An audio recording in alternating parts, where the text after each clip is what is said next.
Très bien, vous avez donc le point de vue du juge Richard Morgan qui est plus nuancé, effectivement, moins favorable dans l'absolu à l'utopie en tant que telle, peut-être une sorte d'utopie en résidence surveillée, avec une manière finalement d'être utilisée sans être concrétisée. Je me tourne vers Norman Spinrad, le quatrième juge de ce jury. L'utopie, alors, faut-il la condamner comme un passé définitif? It depends on what you mean by utopia, and it depends on what you mean by fiction. Fiction requires drama. Drama requires conflict. So a straight utopia, literally speaking, is a bore. It's boring. It's not dramatic.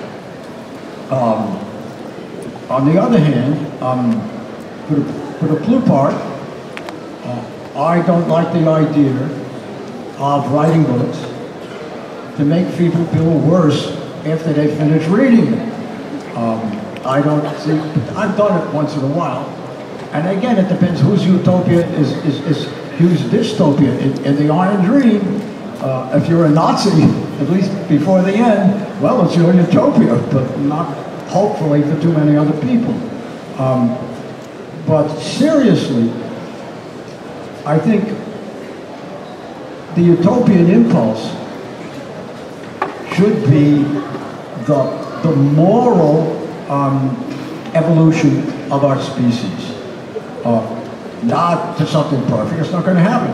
If you think about it, maybe like 200 years ago, not that much more, slavery was generally considered okay.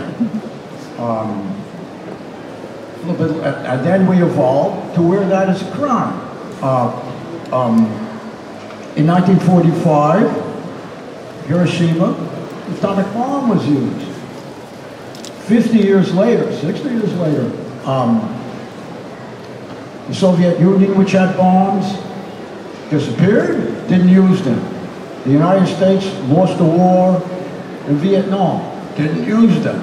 I don't think they're ever going to be used because we have evolved morally beyond that. And in certain things that I'm writing, that are like, for instance, Greenhouse Summer, Blue Coming Orange is not my title. This is a post-climate change world where things are not by any means perfect. It's not a dystopia, it's not a utopia in one sense, but in another sense, there's a thing in there that says that even the gangsters have evolved to a moral point where, well, if they have to give up a lot of money and a lot of things so that the planet isn't destroyed, well, obviously they've got to do it. They do it. The same thing with the Siberians who have really gotten the best part of it because Siberia gets big. But if we have to bring the climate down, well, if we really have to do it, we really have to do it. So I think that the utopian impulse should not be an impulse that you're going to create something perfect. You're not going to do that. But that the morality of our species, I would contend, over the past 300 or 400 years has been upward and can continue to be upward. So in that sense, it's in a way, reality in the real world, as I say, should be a utopia, moral utopia, inside a physical dystopia, because that's the only way things get better. Une utopie morale à l'intérieur d'une dystopie physique. Voilà une très belle formule de notre juge Norman Spinrad. Les 4 juges se sont exprimés sur quoi faire avec l'utopie. C'est à vous maintenant, citoyens de la Cité des Congrès, avant que je parle de mon deuxième chef d'accusation.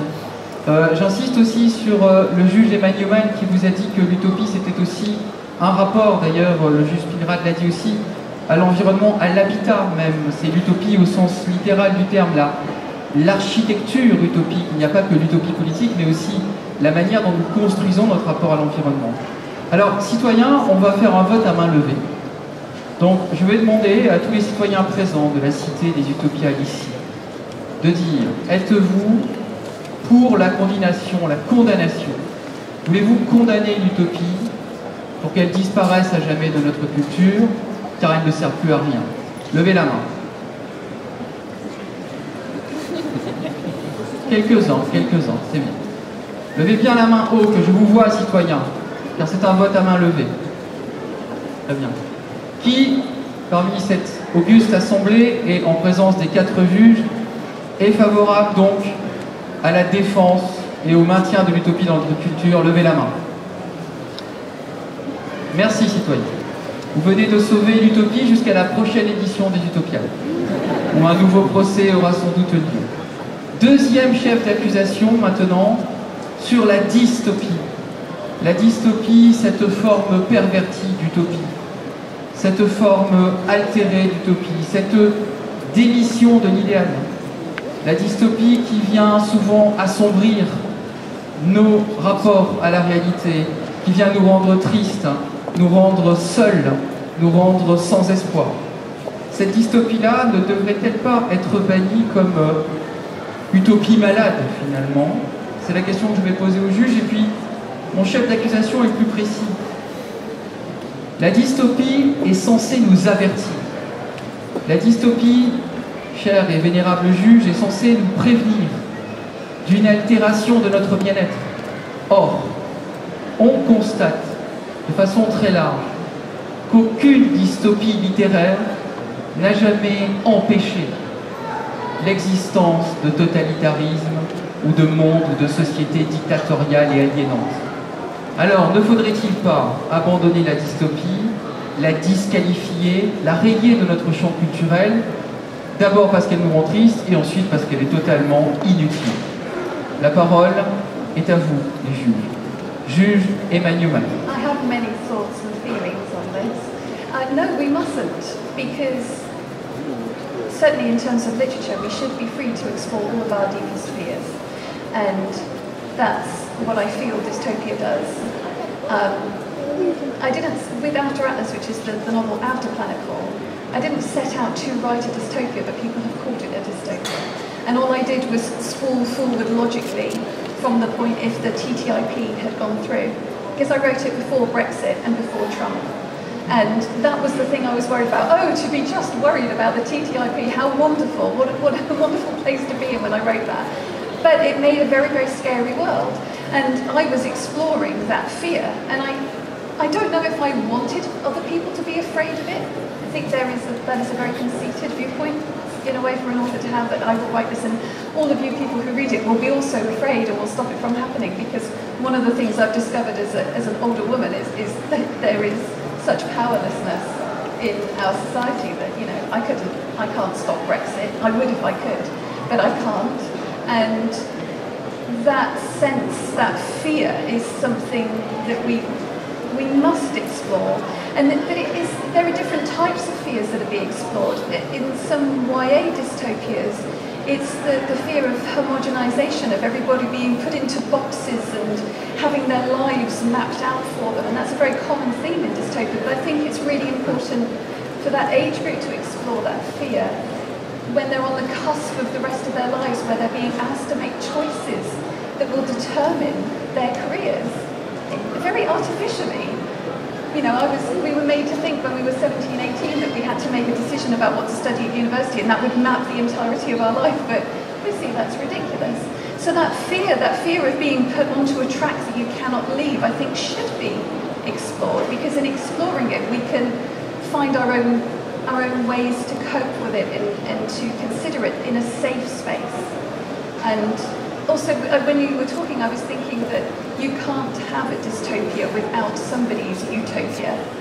In the world that I talk about in After Atlas, which is 80 years in the future, there are some people having some fabulous lives.